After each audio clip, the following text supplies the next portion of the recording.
porch, I saw a lady in the next yard holding the garden hose sprayer over a flower bed. She raised her hand in a little wave.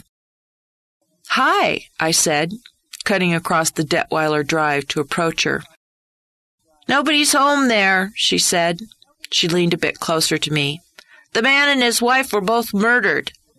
She didn't say died or even killed. This one liked to get the sensational tidbits right into the conversation.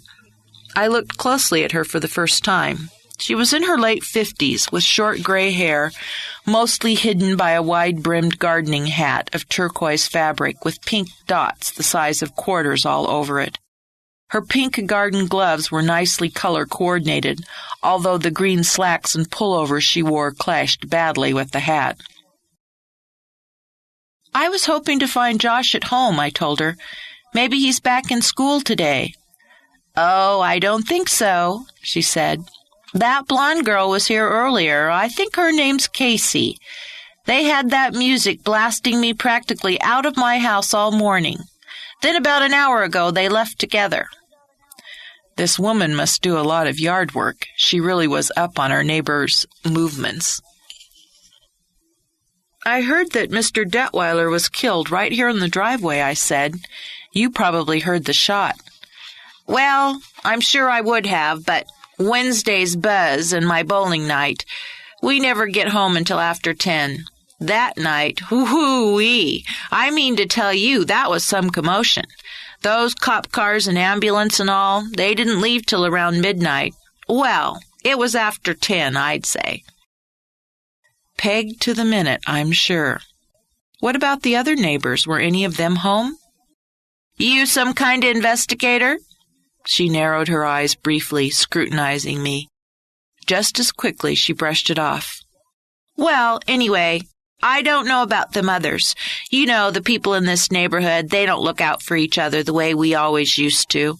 I mean, I could be mugged on my own front porch, and nobody'd come to check on me for a week. Well, just look what happened here."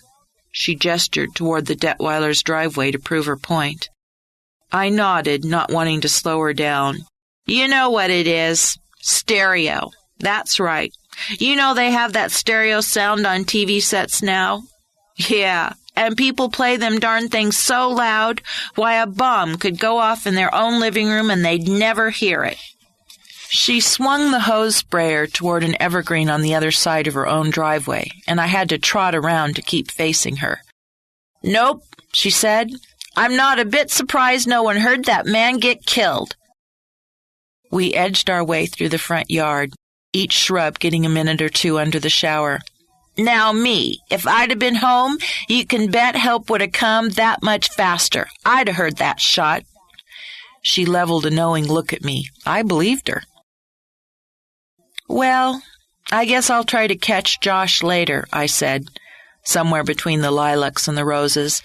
"That poor boy," she pulled her upper lip down between her teeth, sharing his pain vicariously. "I'm sure he'll have a tough time of it," I said. "He's already had a tough time of it. They was always chewing on him for something." "He'll probably have to go live with his aunt, I hear." "I don't know if I ever met the aunt," she said. "Well, she can't treat him much worse than those parents, and they kept such weird hours. You know that mother was out all night, every night." She tisked over this, like working a night job should have been on the list of mortal sins. We just about made the rounds of the whole front yard by this time, and I didn't think I could handle the back as well, so I found an opening and took it. It seemed unusually peaceful in the car. It was a little early for Sarah Johnson's work shift, and I remembered I hadn't eaten lunch. Maybe I'd go early and visit with Archie while I forced myself to eat another piece of that homemade pie. Blueberry was on the menu today, a flavor I can never resist. Archie served it up with his usual graciousness. His whites today had the grease stains in different places, so I could assume that he did change clothes occasionally. "So, anything new with your investigation?" he asked. "Not a lot," I admitted. "Jean's death kind of threw a kink into things, didn't it?" "'Cause you were thinking she'd done it, right?" I took a big forkful of pie, not wanting to admit he was right. "Hey, I might have thought so too," he chuckled, "if I hadn't known Jean so well. She had a temper. Man, that woman could really let you have it. Well, I mean, she never let me have it, the temper, but I seen her tie into these girls here sometimes." He glanced up the counter, making sure the other customers weren't listening. "One night, old Gary come by. He was ragging on her about something, and pow, she let him have it. No way did she take any stuff off that husband of hers." "But you still don't think she killed him?" "Nah, no way. Jean had a quick temper. You pissed her off, she let it fly. Whew, the language got pretty hot sometimes, but then it was done, just that quick. Jean never held nothing inside. 5 minutes later, she'd have her arm around you, making up. I don't think she had it in her to plan something out, wait around and strike. Not Jean." He resumed filling the salt shakers while I finished off the pie. It was 3:45, and I decided to wait out in the parking lot for Sarah. Whatever she had to say, she might not want to say it in front of Archie. I put some money beside my empty plate and waved at him down at the other end of the counter. Sarah's old pickup truck zipped into the lot at 4:01. Luckily, this time I was safely in my own vehicle, not crossing the lot. "Hi, Sarah." I approached quickly, wanting to catch her before she went inside. "I got your message, but no one answered your phone." She seemed breathless and rushed. "Oh, yeah," she answered vaguely. "Look, if you don't have time to talk now, we can talk later. Want to call me tomorrow?" She searched mentally to remember why she'd called. "Yeah, that would be better," she said. "Oh, wait, now I know. I just wanted to ask if the police have released Jean's car yet. I loaned her a paperback book, and she told me it was out in the car. Then we got busy, and I forgot about it. It's no big thing, but I would like to get it back sometime." I hadn't realized that the police had impounded the car, but then it wasn't at the house, so I guess it made sense. Why would they take her car?" I asked. Sarah was fast walking toward the back entrance of the diner. I trotted to keep up pace. She stopped and looked puzzled. "Oh, didn't I tell you? The night she was killed. She and I got off work at the same time. We walked out together. There were no other cars in the lot and no one standing around. I was in a hurry, so I jumped in my truck and took off." She looked at me with eyes so full of guilt that it made me want to cry. "Usually, we look out for each other.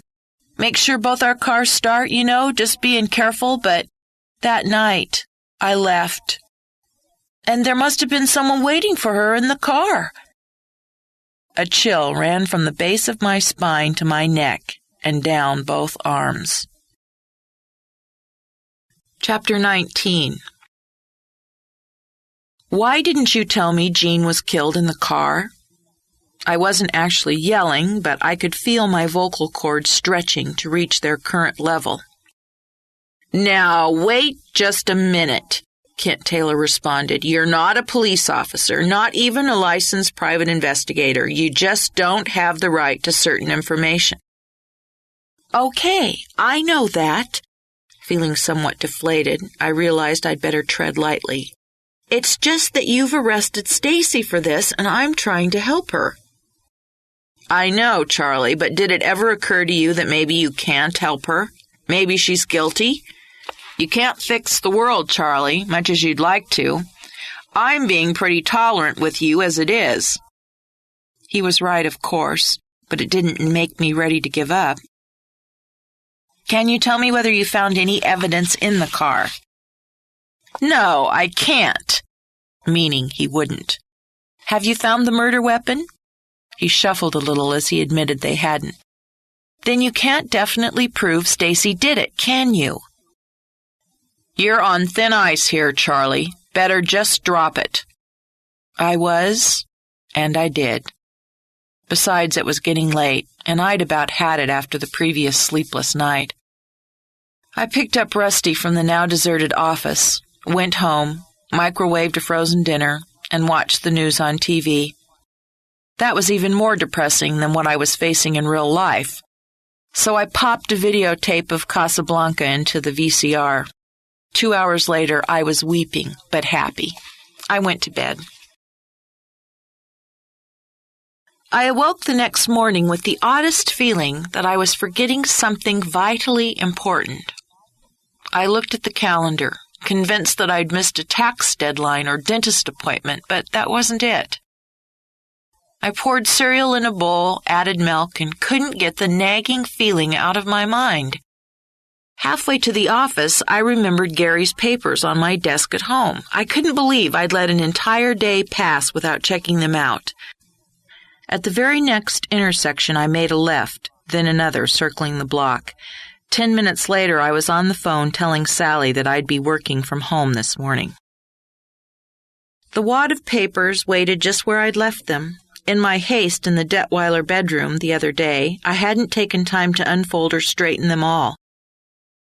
I'd picked out most of the old newspapers and racing forms, leaving them behind, but these notes were in their original state. It was an assortment of notebook pages, cocktail napkins, and scribbled-on business cards. I carried the whole mess to the kitchen table and made myself a cup of tea for fortification. Carefully, I unfolded and flattened each sheet. At first, there was no way to categorize them. I simply laid each new item out until the tabletop was covered. I had no idea what to look for, but I tried to keep an open mind. Blackmail material, IOUs, dirty pictures, I'd take whatever I could get. Unfortunately, there was nothing quite that obvious. Most of the scraps appeared to contain bets, little scribbled notes where someone down at Penguins had told Gary to place a bet for him. I began stacking those in one pile. I spread the business cards out like some kind of solitaire game. Many of them were Gary's own cards, Detweiller Enterprises with notes written on the back. Others belonged to an interesting variety of people, among them Charles Tompkins, a Tanawin resident in the cold white house who'd been shafted to the tune of $20,000. He'd brushed me off when I'd spoken to him, but now I wondered. His name appeared several times, along with some hefty sums of cash and names of racehorses. One caught my eye, Bet the Farm, an odd name for an animal. As far as I could tell, Tompkins, Charlie T, as he was referred to in the notes, had wagered $50,000 on that one. He'd been cavalier about losing $20,000, but if his total losses were closer to $100,000, could even he afford it? A few other names on the list were recognizable, including some of our city's sleazier attorneys and politicians.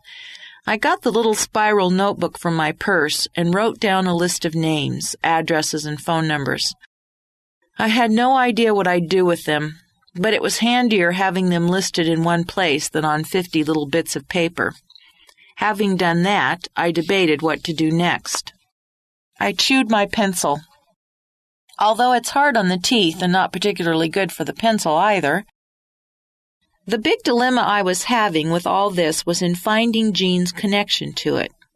It wasn't hard to find dozens of people that might have been cheated or cheated on by Gary, but how did Jean's death tie in? The only thing that made sense was that somehow she'd known something about someone. Thinking back to the day I'd visited their bedroom, I couldn't see that the papers had been disturbed in weeks. I seriously doubted that Jean had gone through them, learned something, confronted that person, and gotten herself killed for it. So if these papers weren't her information source, what was? Sitting here chewing a pencil and agonizing over this wasn't solving anything, and it was driving me crazy. I had to do something. It was nearly noon. I picked up the phone and dialed Stacy's number. She answered on the second ring. "Stace, hi. Just thought I'd check in with you." "Hello, Charlie. I'm fine, thank you." Her tone was stiff enough to starch shirts. "Stacy, is everything all right?" "Yes. Just wonderful, thanks." I'd swear the words came through clenched teeth. "Is this a bad time?" "It really is," she replied. "Do you need help? Should I come over?" "Not right now. I'll talk to you later." She hung up before I could think of the next thing to say. I slammed the receiver down, pulled my jacket from the coat rack near the door, and had it halfway on before I stopped to think. She said she didn't need help. In fact, what had she really said? Granted, the conversation was stiff, the call clearly not welcome, but there could be other reasons. Maybe I'd caught them in the middle of great sex. Maybe they were having the reconciliation of a lifetime. I took a deep breath and shed my jacket. I had to tell myself that Stacy's problems were not mine, thank goodness. She had to work out whatever was going on at home. She'd only hired me to find out who killed Gary Detweiler. So far, I was doing a sorry job of that. I went back into the kitchen and gathered Gary's papers into a bundle. I folded the whole wad and stuffed them back into my purse. I should probably try to find a way to put them back, although I couldn't imagine what Josh would want with them. All of his parents' belongings would probably be thrown out when he moved. I wondered if he'd contacted his aunt about moving in with her. On impulse, I dialed his number. The phone rang 12 times, but no answer. I wanted to talk to Josh again, and to Stacy, and then there was Larry Burke. I'd still like to know whether he'd followed me Friday night, or if it was someone he knew, or if it was purely random. Both my visits to Penguins had ended badly. Slashed tire one time, terrorized by a dark truck the other, seemed like more than a coincidence. In the meantime, since I couldn't reach anyone I wanted to talk to, I decided my only choice was to go to the office and get some regular work done. Maybe I'd try Stacy again later this afternoon. As it turned out, I didn't have to. I'd been at the office a couple of hours picking through the work on my desk, wishing that something in the stack looked appealing enough to do.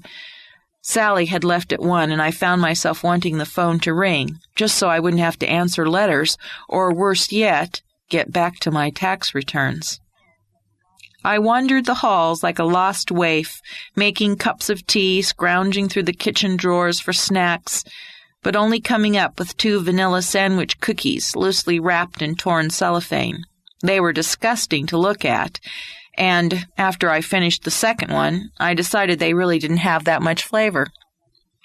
By 3 o'clock, I was beginning to feel ridiculous. Why was I here, pretending to work when my mind was elsewhere? I felt itchy about the Detweiler murders. The answer had to be here close by somewhere. I told myself that the police were working on it, but that didn't make me any less anxious to be out there myself. I left Rusty to help Ron with the phones and started out to my car. The weather had turned nasty again, our few days of spring sunshine gone. A bitter wind drilled through my jeans, making my legs feel like they were encased in iron tubing. Clouds hung low, shrouding the sandias in gray, obscuring their jagged face. The air smelled moist, and the ground was faintly damp from a 5-minute sprinkle that had passed through. I zipped up my jacket and jogged toward the Jeep. Inside, the air felt warm and heavy, a nice contrast to the cutting wind outside. I let the engine idle while I thought about what to do next. My thoughts kept flitting back to the papers I'd looked at this morning, Gary's betting notes, and the name that kept coming back to me was Charles Tompkins. The man had been extremely nervous when I'd approached him the last time. Then he'd brushed off his $20,000 loss like it was nothing. From Gary's notes, it appeared Tompkins had lost a great deal more than $20,000. The next thing I knew, my Jeep was on I-25 heading north for the San Mateo exit. The Tanawin guard didn't question me when I said I was going to the Tompkins residence, and I wove my way through the winding streets. A tumbleweed that had somehow found its way into the neighborhood rolled across the road in front of me. I felt pretty sure that weeds weren't allowed here, but I slowed down for it anyway. Charles Tompkins' house showed no signs of life. I pulled up to the curb and stared at it for a couple of minutes. All 3 garage doors were closed, and all the windows wore a blank look, hidden behind white sheer drapes. It wasn't even 4 o'clock yet, I realized. A little early for the overachievers to be home from the office. I debated whether to wait around or try again later. Curiosity got the better of me. Watching how the rich folks conduct themselves might prove entertaining. I cruised past Stacy's house. It, too, stood like a large, empty-faced mammoth. Brad's Mercedes waited in the driveway, though, so I decided not to stop for a chat. Whatever was going on behind their closed doors right now wasn't something I wanted to get involved in. Around the neighborhood, cars were beginning to arrive, executives who allowed themselves to come home early, teens out of school who drove better cars than mine. I wondered what these kids would strive for in their lifetimes. They already had so much, all handed to them by virtue of the fact that they were born when and where they were. Would they grow up to want even more, or would they languish into do-nothingness, never having done anything for themselves? I pictured a lot of lost souls here. Back at Tompkins' place, a car now stood in the drive. Almost a junker by these standards, a Ford Thunderbird that must have been at least 3 years old. Charles Tompkins himself was just stepping out of the car. He wore a dark business suit and conservative tie. He balanced a briefcase and cellular telephone while reaching for a plastic sheathed garment from the cleaners and trying to lock the car door at the same time. I parked by the curb and walked toward him. I'd reached the rear of the car before he noticed me. "Hi, Charlie Parker," I reminded him. He gave me a puzzled look over the top of his briefcase.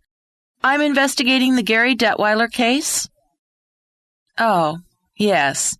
His tone was non-committal, his face closed and guarded. "Could I talk to you again for a minute?"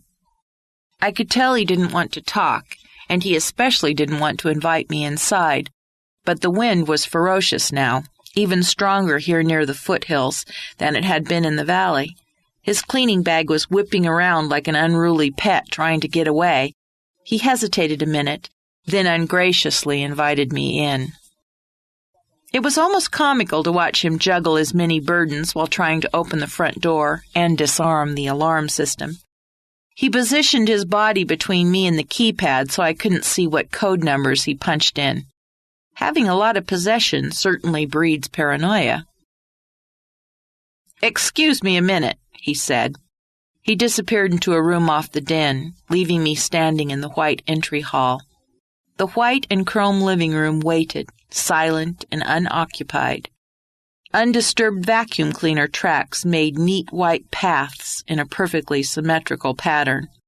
On my right, a formal dining room had the same freshly cleaned look.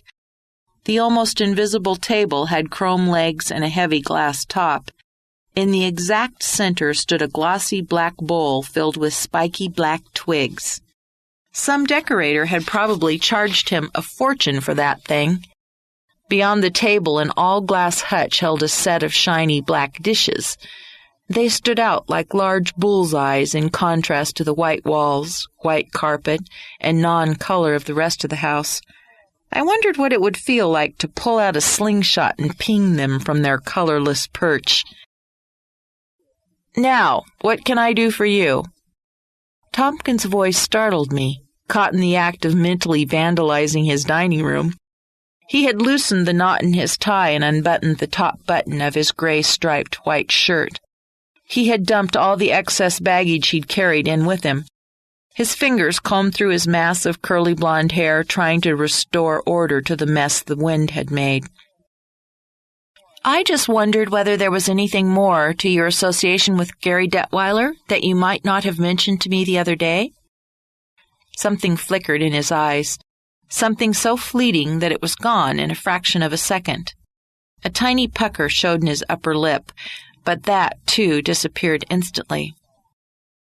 "I don't believe I've thought of any other information," he said. "Not even the name of a racehorse you lost heavily on?" I prodded. "A horse named Bet the Farm?" His thin lips pursed together noticeably this time. I'm not sure what business this is of yours, he said tersely. Truthfully, it probably isn't any of my business, except that you grossly underestimated your losses to Detweiller. Except that $100,000 might be a lot stronger motive for murder than a mere 20, and except that our client is still on the hook for something she didn't do. I stopped realizing that I had said a lot more than I intended, a lot more than was probably smart. Suddenly, the house felt very lonely and very quiet. I realized that although these homes might be packed together like sardines, the neighbors probably weren't home. I felt a hollow sensation low in my stomach. Tompkins' mouth twitched in a half-smile. "How'd you find out about the other losses?" he asked. "Gary kept very thorough records," I told him, keeping my voice flat. "He did, huh?" he said. He turned toward the den, pulling off his tie as he went. I followed without speaking. He chose a glass off the shelf above the bar and reached below for ice cubes from an ice maker built into the cabinets. "I should have known this would come down to some kind of blackmail scheme." He filled the glass half full of whiskey and took a long swallow before speaking again. "Blackmail? Excuse me." "Just come out with it. What is it you want?" "I just want some answers. I don't personally care whether you lost $1 million to the guy. Your finances are your own problem. I'm just trying to find out who killed Gary Detweiller." "Well, I sure as hell didn't." He downed the rest of the drink and poured another. "Where were you Wednesday night a week ago?" He chuckled. "You sound like a little skinny Perry Mason." I stood my ground. Skinny? "Actually, I was out of town all week, at a banking convention in Atlanta. You can have that verified through my office, the hotel, and about 200 other people who heard me give a keynote speech." "Blackmail? I don't get it." He set the glass down and leaned against the bar, perching his butt against the edge of the countertop, arms folded across his chest. "My ex-wife, or should I say soon-to-be ex, she's got people practically digging into my underwear drawer to find hidden assets. I assumed you were working for them." "I told you what I was looking for right up front," I said. He gave me a look that basically said, "Get real." "Do you think her investigators are going to come out with the real questions?" "Well, okay, probably not." I didn't say it. I left a couple of minutes later, feeling a little sheepish, until I got into the car and thought about it. Tompkins was a cool one. He'd been careful to steer the conversation away from Gary, away from their dealings.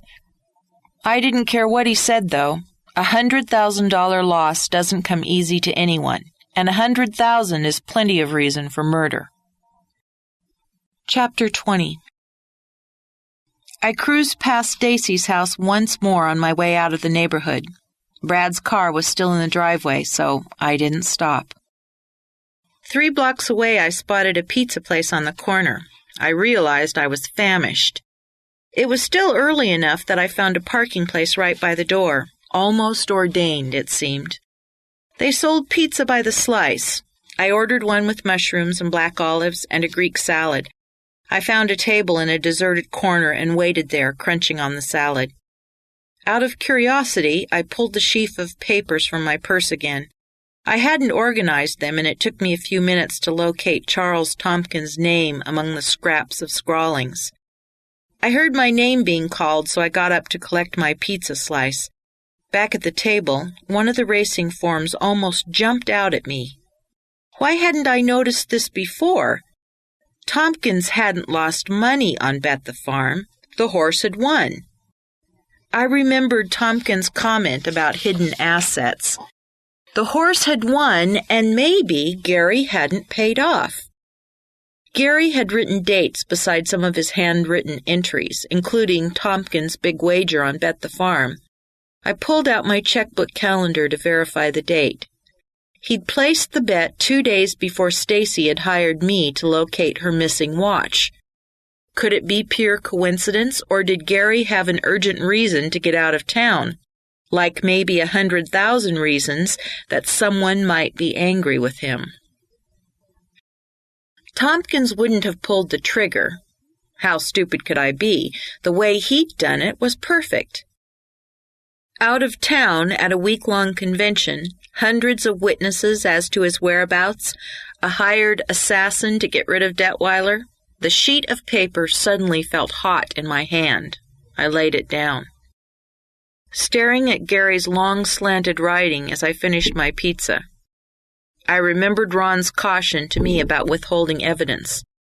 The police needed to know about this. I still couldn't figure out the connection between Tompkins and Jean Detweiller. That puzzle would take some work, but I didn't see how Kent Taylor could ignore this new finding. Surely he would have to admit that Stacy was no longer the only suspect. I stuffed the last bite of pizza into my mouth and walked out of the place, still chewing. It was 5 when I pulled into the only parking spot I could find within 3 blocks of the downtown police station. I had a feeling Taylor worked from 8 to 5 and might already be gone by now. I locked my car and pushed my way up the crowded sidewalk. Taylor sat at his desk with stacks of file folders surrounding him. He was making notes in one, resting his forehead on the other hand. Gone was the freshly pressed look he usually wore in the mornings. The precisely knotted tie hung over his chair, and his hair looked like it had been the victim of an egg-beater attack. He seemed completely unaware of my presence. I hummed a couple of times before he looked up. "Charlie." I ignored the unspoken, "What do you want?" He went back to his writing. Helping myself to an extra chair, I pulled it up in front of his desk and sat still with my hands in my lap, like a nice, polite little girl. It almost killed me. He made a few more notes in his file, then closed the cover. "Now, I assume by the way you're twitching in your chair that you came here to tell me something urgent," he said. I found another suspect in the Detweiller case that had as much reason to kill Detweiller as anyone, more reason than Stacy did. I outlined the basics for him. "That's crazy, Charlie. The guy bets on a horse and wins. He doesn't kill the bookie." "He might if the bookie left town with the guy's winnings. Picture this.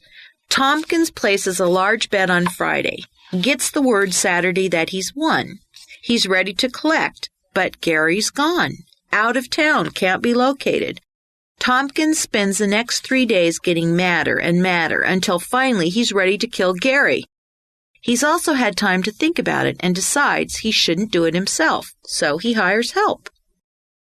Or maybe he just couldn't take time out of his busy schedule to sit for an evening in Detweiller's driveway," he replied sarcastically. "Come on, Kent, you have to admit this is at least as strong as a motive as Stacy's." He cocked his head to one side, almost but not quite agreeing. "At least look into it?" I asked. I could tell by the look on his face that he had really wanted to close this file with Stacy's name on the bottom line. I had managed to complicate his life once again in the last 10 minutes, and he wasn't crazy about it. I left the station without knowing what, if anything, he'd do with the information. Traffic was heavy as I left the downtown area. I managed to catch every red light. There was nothing to do but fall in with the slow pace of all the other vehicles. It was nearly 6 when I reached the office, but Ron's light was still on. Rusty greeted me at the door like I'd been gone for days. After quite a bit of hand-licking and sniffing my pockets for misplaced cheeseburgers, he let me go upstairs. Ron was at his desk still, phone in hand. I thought the wrinkles were a little more noticeable around his eyes, and his thin hair was stuck to the top of his bald spot. "Rough day?" I asked. "Just a minute," he replied. "The usual." "How about an enchilada dinner? My treat." He pulled himself out of his chair, groaning slightly as he stood. He's only 6 years older than I, making me wonder if this was the kind of shape I'd be in before long. He reached for his Stetson on the wall rack. We checked the doors and windows and boarded our respective cars for the drive to Pedro's. Somehow tonight I was eager for that margarita. Pedro had the drinks, plus a bowl of salsa and a basket of chips on the table, almost before we sat down. If it weren't for Concha, I could probably fall in love with this man. "How's your case going?" Ron asked after the first salty sip from his glass. I told him of today's discoveries. "At least I think the police will have to investigate the possibility that Stacy isn't the only suspect in this case," I told him. "I just wish I had better idea of how Jean's murder tied into all this. I still haven't figured out why anyone would have killed her. And it has to be related. She was shot with the same gun." "You think Tompkins paid a hitman to do Gary? Well, the same guy could have killed Jean, not knowing about the relationship." "Just for the fun of it, you mean?" "I doubt that." The conversation was becoming ridiculous. "I guess I'll leave that part to the police. At least I can tell Stacy that there's another suspect." The enchiladas arrived just then, and we stayed busy, shoveling steaming tortillas, chicken, cheese, and green chili into ourselves. Rusty helped with the fallen chips. 20 minutes later I was full, but managed to put away a honey-filled yeasty sopapilla for dessert. We visited with Pedro and Concha for a few minutes before leaving. At home, I felt restless. I wanted to call Stacy, but found myself putting it off, telling myself that it was already getting late. The truth was, I didn't want to talk to Brad, or to have him around when I spoke with her, and I really wasn't sure why. Just that contact with him was something I dreaded a little more each time it happened. I puttered around the house, finding little things to keep myself busy until 11. I went to bed then, more out of habit than from tiredness. Despite efforts to get comfortable, my eyes stared wide awake at the ceiling for a long time. I couldn't rid myself of the feeling that there was more to the story than I'd discovered so far. I fell into an uneasy sleep, where I dreamed that someone slashed all 4 of my tires while the Jeep was parked at the Tanawin Country Club. Tangled images of jacks and tow trucks and a maitre d' who feigned concern over my plight filled the night. I awoke abruptly, relieved that I no longer had to deal with the problem. It was early morning in the room defined in colorless shades of gray and black. I rolled toward the night table. The red numerals on my clock radio provided the only spot of color in the room. 5:14, they said. I groaned and rolled away from them. But my adrenaline was already pumping too hard for sleep to return. Ideas boinged around inside my skull, giving me no peace. The dream of more flat tires only reminded me that here was another aspect of the mystery that I had yet failed to solve. In my mind, I had linked Larry Burke with that incident, as well as with the dark truck that followed me home. But I had no proof, and the only way I'd get proof was either to confront him or to return to Penguins and try to get some evidence. Neither option appealed to me at the moment. 30 minutes later, I was still staring at the clock, still no closer to drifting back to sleep. I was also mentally kicking myself because I couldn't seem to get motivated to do what I needed to do, visit Larry Burke again. Mental butt-kicking usually serves to get me in motion, and this time was no exception. By 6 o'clock, I'd forced myself into the shower, and by 6:30, I was in the pre-dawn traffic headed across town. I couldn't remember the last time I'd actually used my headlights in the morning. Judging by the absolute blackness at the Burke house, they weren't much for early mornings either. Fortunately, McDonald's didn't have any such prejudices, and I was able to fortify myself with a breakfast thing that combined eggs, sausage, and biscuit in a way I'd never seen it done before. This wonderful concoction and a cup of really black coffee would keep me alive until Larry Burke finally showed his face. In the back seat, Rusty just about went into seizures over the egg and sausage smell, so I ordered him one too. We'd both be watching our cholesterol for a few days. I parked in front of the house next to Burke's. I wanted a clear view of his driveway, but didn't want him getting a clear view of me first. This is tricky. A large juniper at the corner of his property would, I hope, do the job. Rusty wolfed down his breakfast treat in approximately 5 seconds, but I knew we ought to ration our provisions. I nibbled at mine, thinking this would make the time pass more quickly. It didn't, but at least I had something to do while I was bored out of my head. Rusty eyed my sandwich and drooled, but I ignored him. Finally, about 7:30, a light appeared in what I supposed to be the Burke kitchen. Behind closed mini-blinds, I could see a shape move back and forth occasionally, but couldn't tell who it was. At 5 minutes before 8, Larry emerged, perfectly coiffed as usual, spiffy checked jacket hanging just right from his small frame. I sincerely hoped he didn't have to be to work by 8 because he was about to be late. I met him at the door to his sports car. It was unfortunate that I'd left my camera at home because the look on his face would have made him an interesting shot. "Hello, Larry." He was able to close his jaw with some effort. His hands seemed to be oddly restless, reaching first for the car door, then into his pockets, clasping together, then back to the pockets. "I'm wondering why you're so surprised to see me," I told him. More fidgeting. "Could it be that someone was supposed to chase me down Friday night? Maybe I'm not supposed to be walking and talking right now." His eyes darted toward the front door, then up and down the street. He noticed my car for the first time, where Rusty was quite visibly pressing against the window. A dozen stories flitted through his list of possibilities, but finally he slumped. "Willie, down at Penguins, he told me you were trouble. He said he wanted to know if he could teach you a lesson." "What did I ever do to him?" I asked incredulously. Burke shrugged, like he just realized he didn't know. "Well, not him, really. The guy he works for. Somehow you've ticked that guy off." "What are you talking about? Who are you talking about?" "Some rich dude. Willie works for him as a security guard, I think. I don't know his name. I've seen him around the club. He was uncomfortable with this. I got the idea that he didn't really know and that he'd opened his mouth to Willie without knowing enough of the story." "At least tell me Willie's last name," I insisted.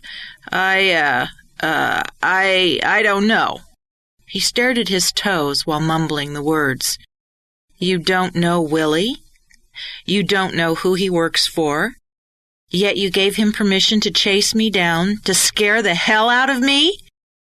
I spat the words at him. "You are something else, Burke. I just wish I could find a way to pin Gary's murder on you."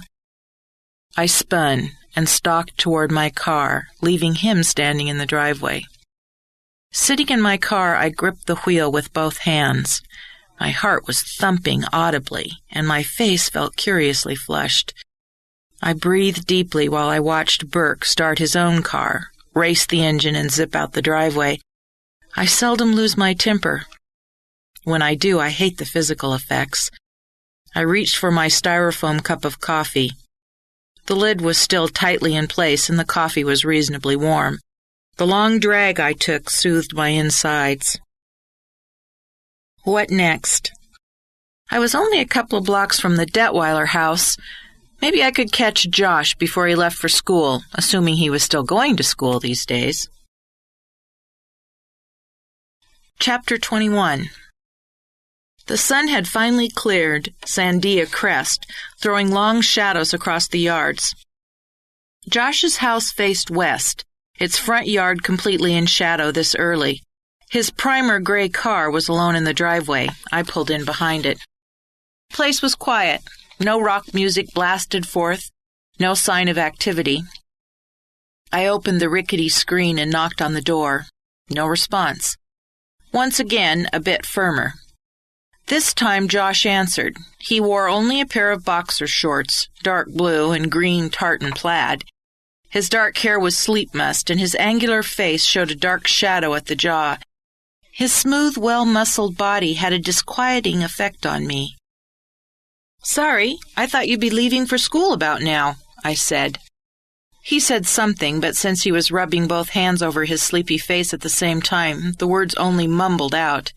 He turned away, leaving the front door standing wide open, which I took to mean, "Come on in." I stepped into the dim living room. Jean's housekeeping skills might not have been much, but the absence of a woman was becoming obvious here. The vinyl recliner was piled high with clothes, worn and discarded at random. Plates with dried-on food and cutlery stuck to the surface waited at odd places around the room, on the sofa, the end tables, the TV set.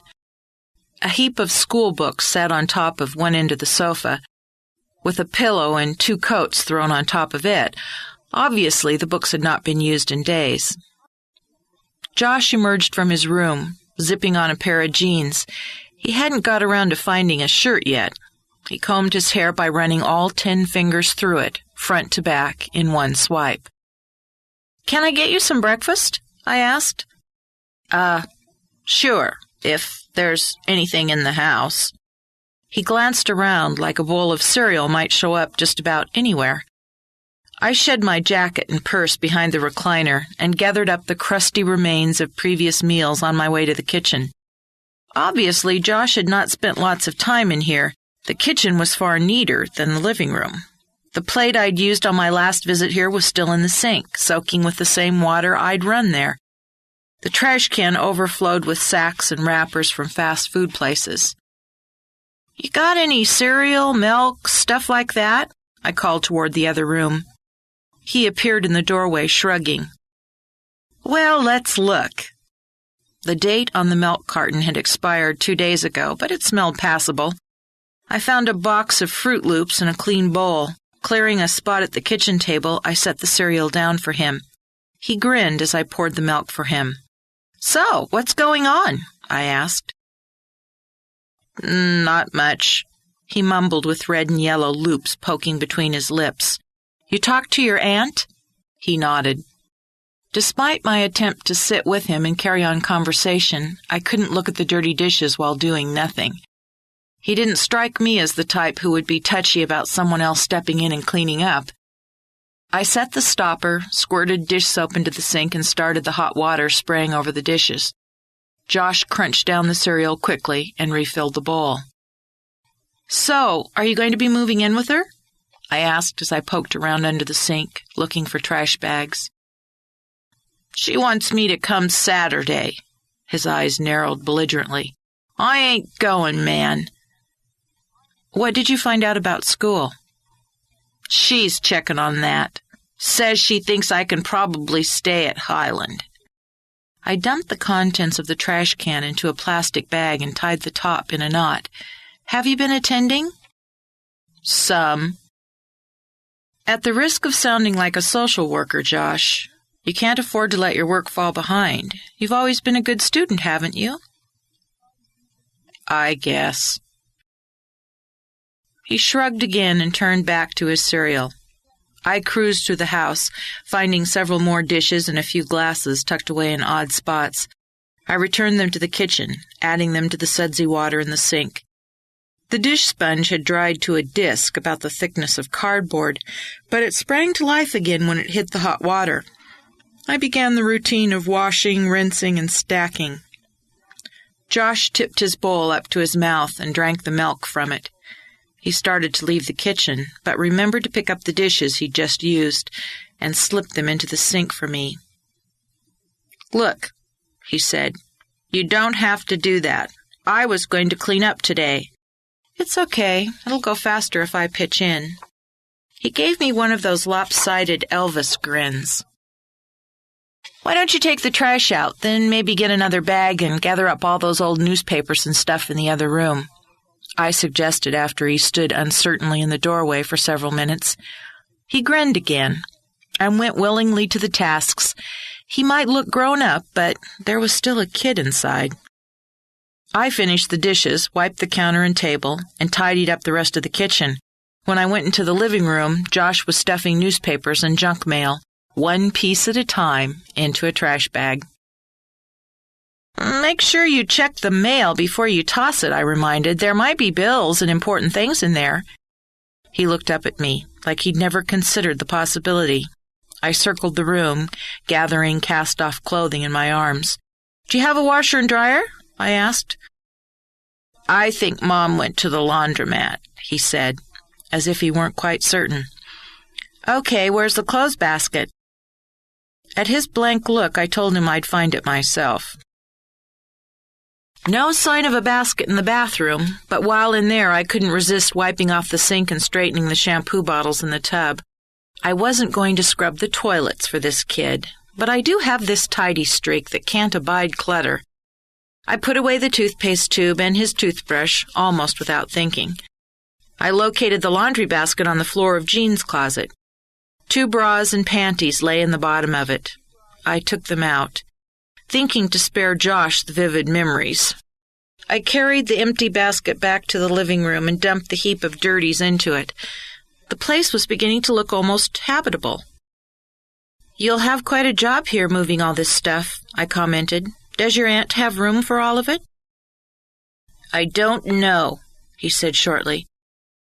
"Guess it'll have to go in storage. The furniture came with the house, but there's all my stuff." "You want some help packing? I could come by this afternoon," I suggested. "Help you pack boxes. It would be less work for your aunt when she comes." "Yeah, whatever."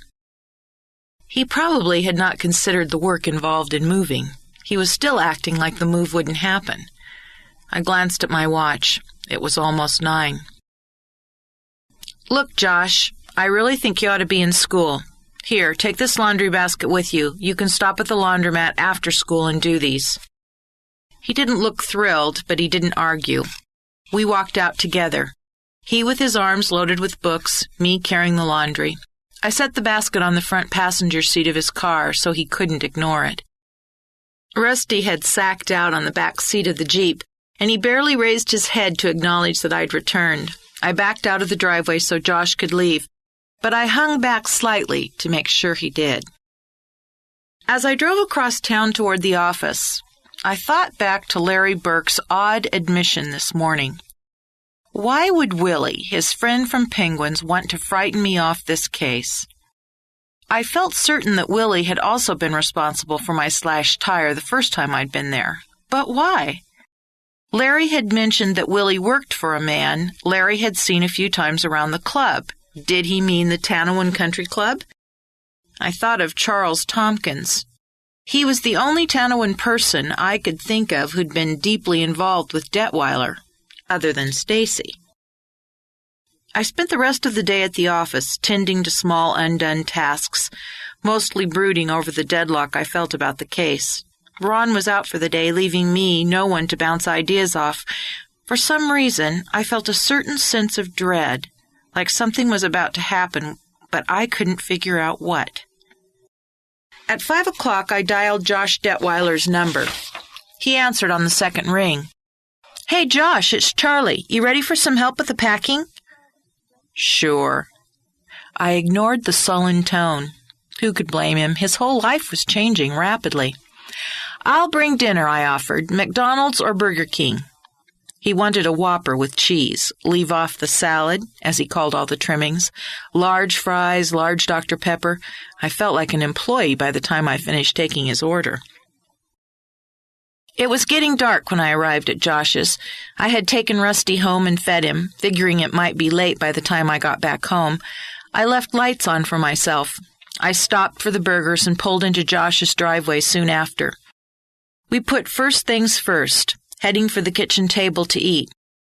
Josh was uncommunicative through dinner, shoving the burger and fries into his mouth almost nonstop.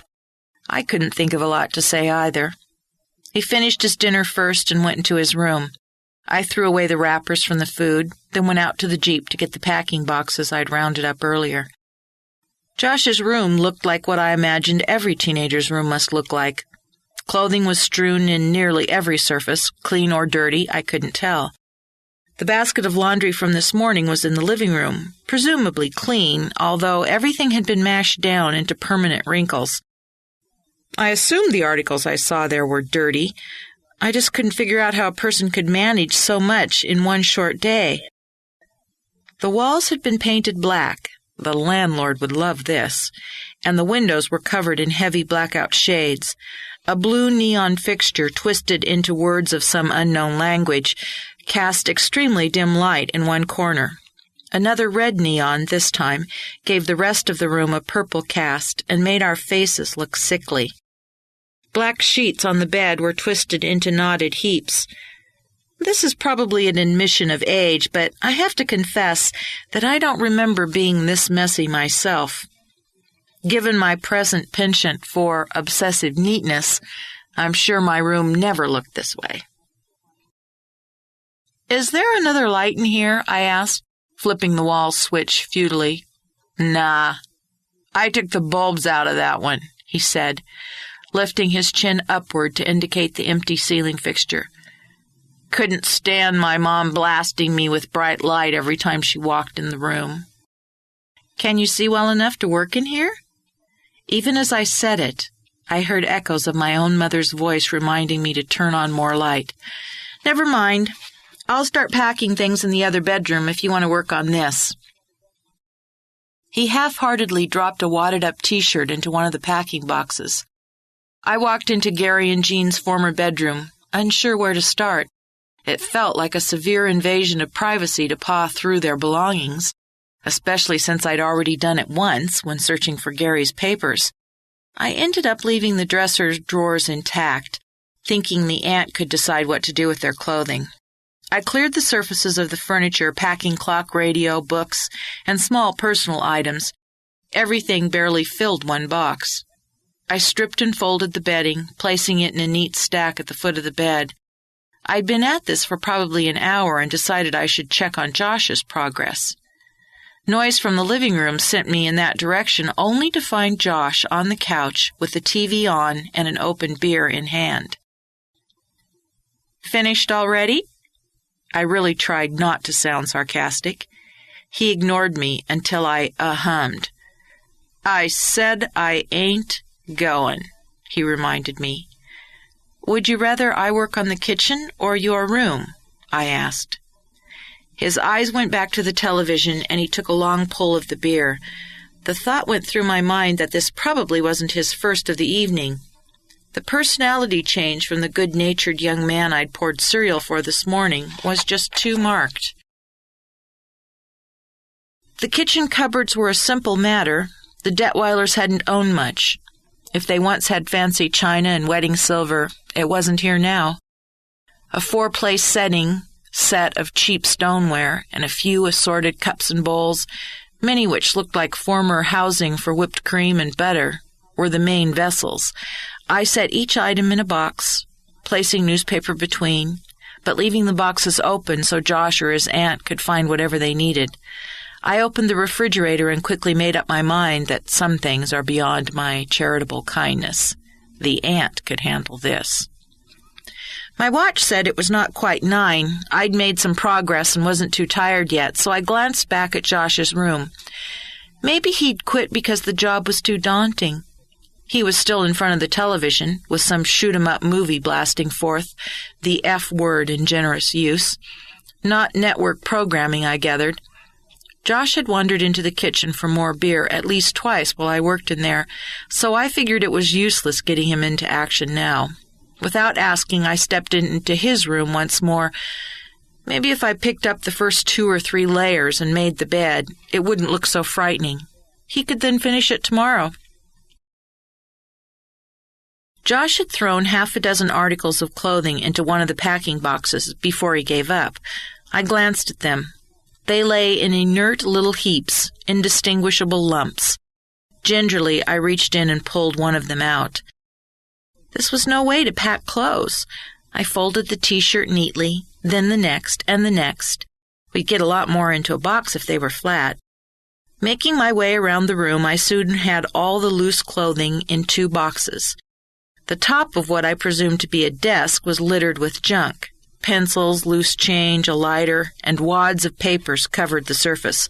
I attempted to stack the papers and decided maybe I should just push the rest of it into the drawer. This is not my usual style, but this is not my room either. I started to open the top drawer of the desk, but it jammed. Something was wedged at an angle near the back of the drawer, keeping it from opening more than about 3 inches. I could have probably scooped the small junk into the opening and closed it, but that went against my grain. I snaked my hand through the opening, feeling blindly for the obstacle and hoping like hell it wouldn't bite. Whatever the obstruction, it was wedged very well. It felt like something solid and heavy. I pushed at it a few times with no success. Finally, I got my fingers to the bottom of the cluttered drawer and pressed hard at the base of the offending object. It fell with startling suddenness, smashing my middle finger in the process. Ouch! I couldn't help it. The drawer slid open easily now, my injured finger popping straight to my mouth. It wasn't cut. At least I couldn't see any blood in the eerie purple light. I held on to the damaged part for a couple of minutes until the pain subsided. When I reached for the drawer with my other hand this time, it slid easily open. I was just about to scoop the entire pile of junk from the top of the desk into the drawer when I realized what had hit me. About 2/3 of the way back, not hidden in any way, lay a gun. It was a black shadow of a thing, and had it not been for the damage to my finger, I would have believed it to be a toy. As it was, I blinked twice just to confirm what I was seeing in the dimly lit room. I reached toward it automatically, but my hand drew back just inches away from it. In that moment, I knew, just as sure as I knew my own name or my birth date, that this was the gun that had killed Gary and Jean. A crumpled paper napkin lay among the debris on the desk. I used it to pick up the weapon. It was heavier than I'd expected. Once I had the full weight of it in my hand, I raised it slowly and sniffed at it. It smelled very faintly like fireworks, like the air smells late in the evening on the 4th of July. I don't know much about guns, but somehow this told me it had been fired. The noise from the television set in the living room intruded upon my consciousness again. The hair on my arms prickled suddenly. I turned to find Josh Detweiler standing in the doorway. Chapter 22. For a crazy moment, I thought he might just give me one of those Elvis smiles. He would come into the room and pick up a magazine. I'd slip the gun back into the drawer unnoticed, then bid him good night and get the hell out of there. It almost worked that way. He stood there watching me for an eternity, probably about a minute and a half in reality. I lowered the gun, hoping to put it back where I'd found it. I fumbled for the drawer, unwilling to take my eyes off him. My shaking hand couldn't find it, and I backed up. My rear end touched the open drawer. It slid, quickly closed, causing me momentarily to lose balance. Josh was at my side instantly. He reached for the weapon with shaky hands, and I gave it up. For the first time in my life, I wished I'd listened to Ron's advice about guns. At least I'd know whether it was loaded, whether the safety was on or not. It was a little late now for those kinds of wishes. What made you do it, Josh? Now I could only hope to stall long enough to work out a way to get myself out of this alive. He shrugged, backing away enough to aim the gun at me. His hands weren't shaking now. His lids were half closed, the dark eyes almost sexy-looking. I'd never seen him like this before, but then I'd never seen him after several beers, a violent movie, and with a gun in his hand. My question still hung in the air. He hadn't ignored it. He was contemplating the answer. They were mean to me, he finally said. Mean to you? Mean to you? Is that the answer nowadays? Anytime someone is mean to you, you blow them away? My old man used to throw me around. Every time he came home drunk, he'd take it out on me and Mom. And your mom, why did she deserve it? Or had her big mistake been reaching into that drawer the same way I had? He laughed, an abrupt chuckle that came out as a snort. She was no better. Whenever Dad hit me, she'd jump in and pull him away. But when he wasn't around, she'd scream at me, call me stupid and lazy. She was no different than him. And so you're going to solve it the same way they solved everything. Somebody makes you mad, so you just get violent. He shrugged again. They deserved it. The cold attitude chilled me. I rubbed my goose-pimpled arms. What about me? I asked. Now you feel you have to get rid of me too? You haven't ever been mean to me, Charlie, he said. He seemed genuinely puzzled about my remark.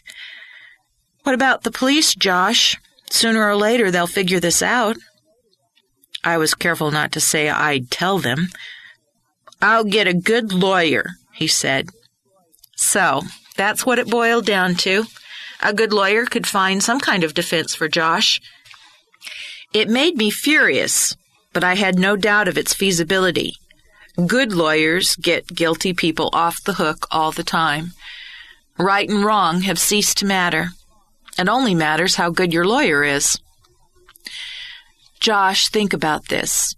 You need help, counseling. Let's try to figure out a way. He stiffened. For the first time since he'd taken the gun from me, I saw anger. It was cold, unprincipled anger.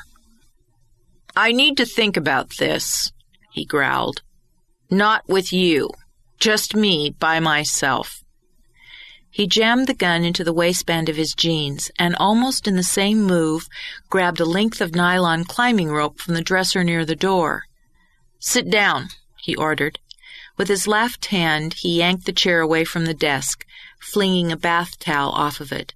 The cord was still in his right hand. I stared at the gun in his waistband. If I moved quickly, I could probably grab it. And what good would that do? I didn't know how to use it. But he didn't know that. I hesitated a second too long. Josh grabbed my shoulder, squeezing it painfully in a grip that brought me to the chair without much effort. He looped the rope around my left wrist, cinching it tight. My right arm was curiously useless, numb from the pressure he'd applied to my collarbone. Before I managed to shake off the feeling, he'd snagged that wrist too, and was proceeding to wind the rope through the lower chair rungs, effectively pinning my hands down near my ankles in a position that would very soon send my lower back into spasms. "Oh, Josh, that hurts!" Oddly enough, he listened. He let a little slack in the rope, a curious kindness from a two-time murderer. He progressed to my ankles, tying them now to the chair legs. At least I had some protection there from my socks. "Josh, what are you going to do?" I worked to keep the tremor out of my voice. He yanked at the final knot. "I don't know. I just gotta get out of here. I ain't living with that aunt, and I ain't going to jail. I just gotta figure it out." I sat still, wondering what he meant to do. He didn't seem to know either. His eyes darted around the room like he was figuring out what to take with him. He settled on a lightweight jacket and 4 CDs from the rack beside his stereo. The gun was still in his waistband. He darted out of my sight, which wasn't difficult since my back was to the door, my eyes aimed at the floor. I strained to hear what was going on. Blaring music from the television in the living room effectively obliterated other sounds. Some bumping noises came from the direction of the kitchen. I twisted to one side, then the other, hoping to get some idea. In the macabre black room, I could see only the purplish glow from the 2 neon lamps. My ears listened for any sound from Josh. After 10 minutes or so, I felt sure he'd really gone. I managed to get enough weight onto my feet that I could lift the chair legs an inch or two off the floor. By hefting my weight at the same time, I managed to turn a few inches to the right. I did this twice, then listened for reprisals from the other rooms. Nothing. I clumped the chair around enough to see the doorway into the hall.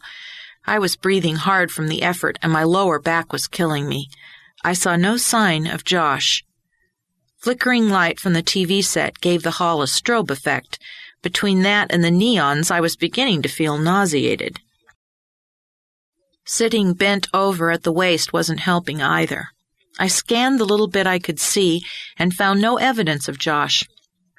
I clumped the chair again loudly to see if I'd get a reaction. Nothing. Every part of my body hurt. My stomach was doing flip-flops, while my arms felt stretched to the breaking point, and my collarbone still ached from his ferocious pinch. And all the time, I had to think about getting out. There was no doubt in my mind that Josh would be back. It was only a question of how long he'd stay away.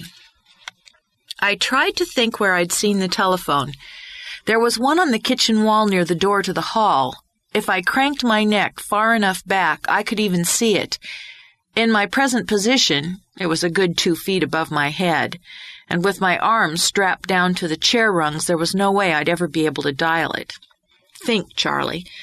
There had been an extension in the master bedroom. The phone had been on the floor near the bed. I had set it up on the nightstand, now conveniently out of my reach. Well, it was my only hope now. Since I hadn't heard any repercussions from my earlier movements, I decided it was time to go for it. It couldn't get much more awkward than this. My ankles tied to the chair, hands bound beside them. With a little effort, I worked out a system of shifting my weight to my feet, then to the chair. I scooted along like this, like a severely crippled inchworm. The clutter all over Josh's room didn't help either. I barreled over some of the obstacles, kicking others out of my way with a toss of my toes. I had to stop for a breather when I reached the hall, but I knew I couldn't afford to make it a long one. The hall looked impossibly long. In fact, it was probably less than 8 feet to the master bedroom. Then, to traverse that room, too, I resolved not to think about it. It seemed like a day later that I reached the nightstand, although it had probably been closer to 20 minutes. I had lost all track of time, and my watch was cocked around to the far side of my wrist, impossible to see. The phone stood on the nightstand just as I'd left it, about level with my forehead when I stretched my neck as far as I could. My spirits took a dive. There was no way I could lift the receiver and press the numbers. Damn it! I hurt all over, and I knew that Josh might return any time. In a fit of frustration, I reared the chair back on its hind legs and kicked forward with all my might. The nightstand fell sideways, and the phone with it. All right. I scooted over to the phone, which lay upside down on the rug. The receiver splayed out to the end of its spiral cord. I righted the instrument with my toe and jerked myself into a position where my fingers could touch it. Carefully, I pressed 911. The receiver was 2 feet away. I clumped over to it and touched it with my fingers. No way I could raise it to my mouth. I waited until I thought I heard a voice at the other end. With the television still blaring in the background, it was impossible to tell. I shouted toward the mouthpiece, hoping whoever waited out there would be able to understand what I was about to say. "Get Detective Kent Taylor," I yelled.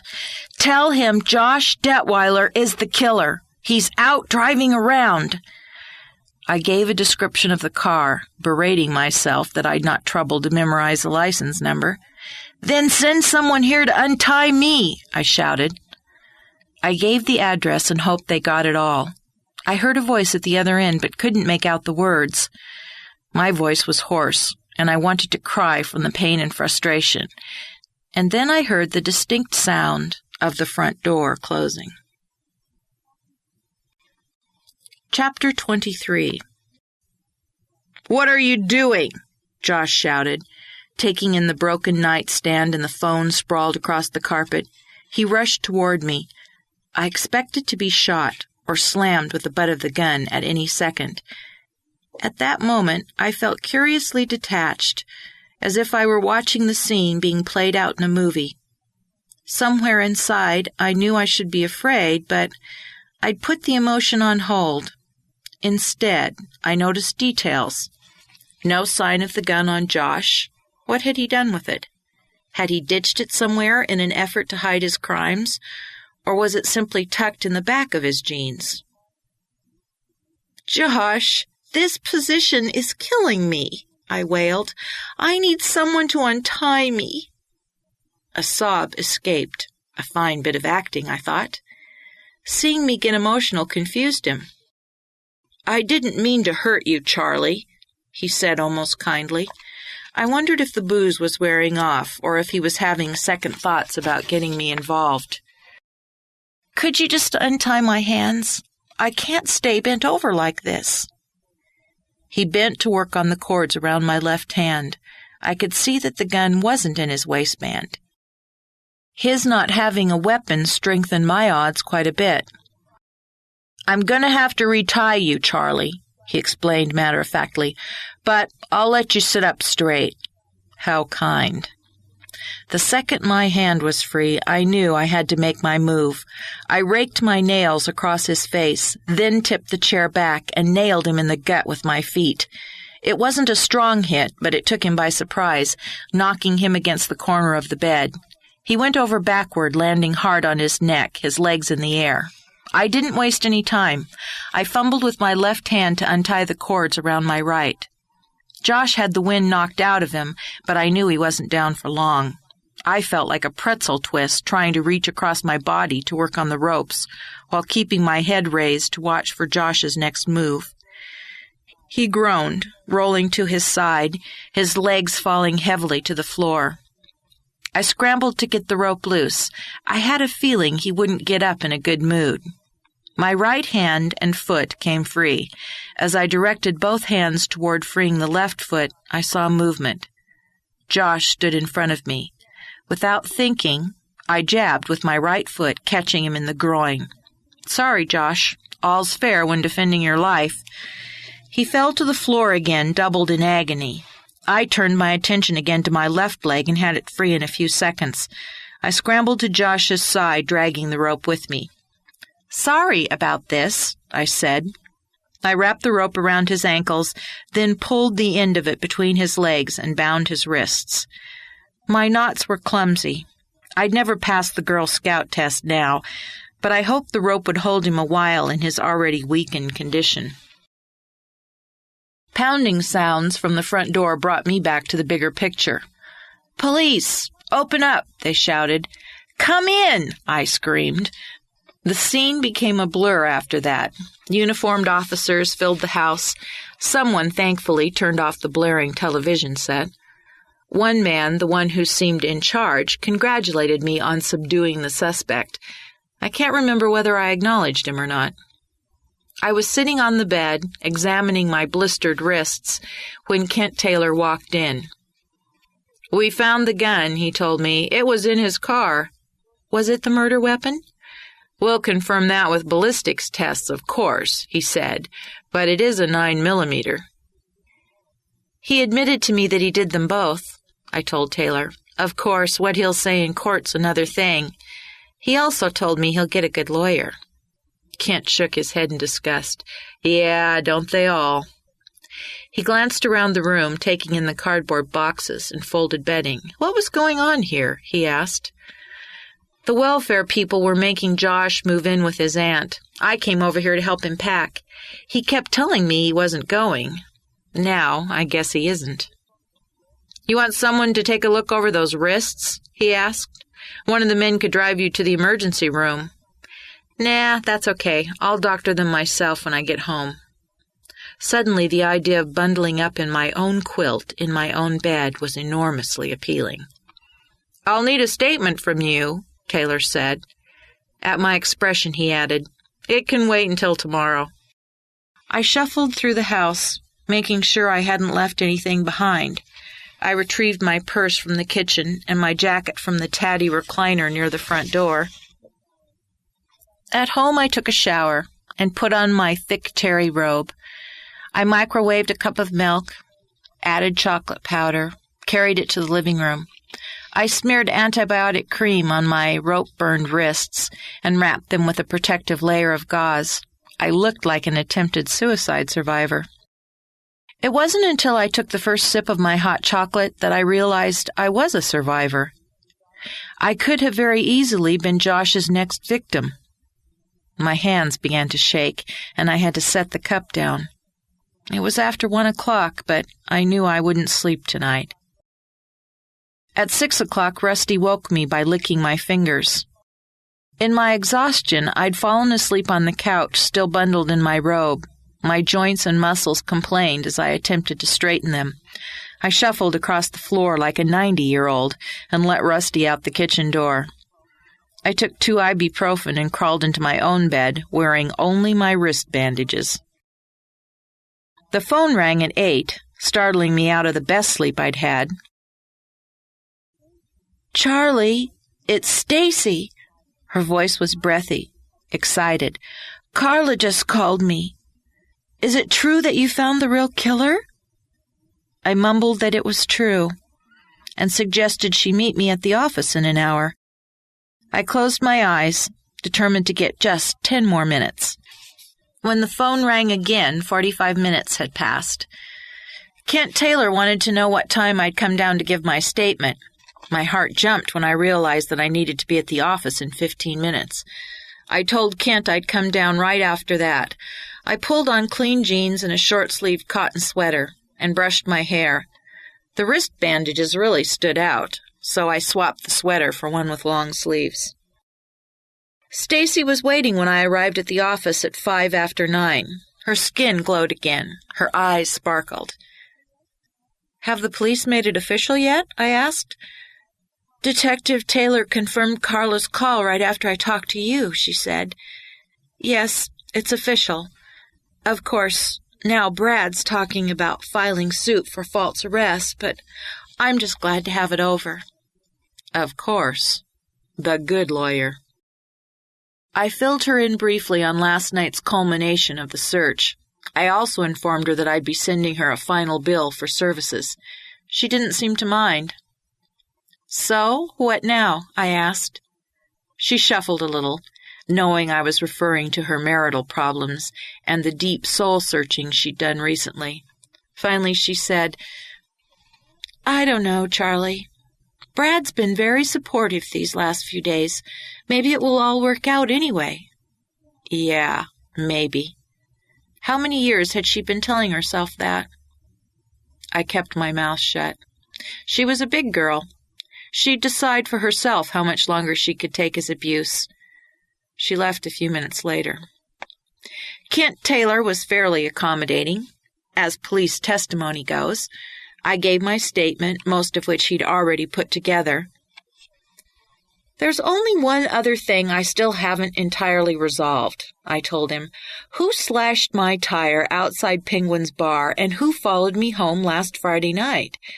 I'm fairly sure I know who was behind it, but I'm not sure why." I told him about Tompkins and his big financial losses with Detweiller. "Charles Tompkins is an investment banker, isn't he? He probably just wanted to hush it up about his own unwise money management. I'm sure it was nothing personal toward you," he said. "You can press charges on tire slashing," he continued, shuffling the papers together inside the Detweiller file. "As for being followed home, you don't have any proof of that, do you? And no harm was done." It was about what I expected from him. I told him not to worry about the tire. I left feeling a little down. I was poised to turn out of the downtown police station parking lot when a thought hit me. I had to make one more visit to Larry Burke. The red sports car was backing out of his driveway when I arrived. I sped ahead to cut him off, honking wildly. "What the hell?" Burke jumped from his car, ready for a fight. "Just a couple of quick questions, Larry." I huffed the words out as I ran up the driveway. "What questions? I thought you were done with this." "I'm just curious. Charles Tompkins had won big on a horse called Bet the Farm. 2 days later, Gary headed for Vegas with you. Gary didn't skip out. He came back. But where's the money? Tompkins never got it." Burke's perfectly capped teeth gleamed as he smiled. "This is rich, babe. I'll tell you." I let the unwanted familiarity slide past. Old Gary did get greedy. He wanted to keep that money. Said Tompkins was a jerk who didn't need more than he already had. See, Gary had a real attitude about those people at that snooty country club. Couldn't believe they could have all that shit they had and still want more. So, he decided to keep a chunk of it for himself? Sure. Was Tompkins going to make a big stink about it? And lose his reputation as an investment banker? Hell, $100,000 sounds like a lot to you and me, but that guy takes home 3 times that much every year. So, what meant more to him? A one-time jackpot or keeping a cushy job? I had a pretty good idea. I filled in the blank. So Gary took the money to Vegas, and the 2 of you blew it having the time of your lives. He chuckled. Actually, no. He had some other money, about $5,000, from the sale of Stacy's watch. We spent that. He took that whole $100,000 from the other deal and set up some kind of trust fund for his kid. What? Yeah, had a lawyer do it up and all. I think the kid's supposed to get it when he turns 21. How ironic. A few more years and Josh would have been rich on his own. Now I felt sure an investigation would take place into all Detweiller's business. As a convicted felon, Josh couldn't inherit, and if they dug deep enough, they'd find out the money really belonged to Tompkins. His career would probably be ruined, but he'd get the $100,000. Of course, if Josh were never convicted. 3 days later, I was sitting in my office, tying up loose ends. Stacy's final billing had gone out, and I was now back on track with my tax returns, feeling better because I would get everything filed on time. I'd resolved not to worry about the outcome of Josh's trial. The little bit of press coverage I'd heard on the case only served to make me angry. It appeared that Josh had indeed gotten himself a good lawyer. My travel agent sent my plane tickets and hotel confirmation for my vacation to Kauai. 6 weeks away, and believe me, I'm counting the days. This concludes Deadly Gamble by Connie Shelton. From Books in Motion in Spokane, Washington, this is Linda Evans. Thanks for listening.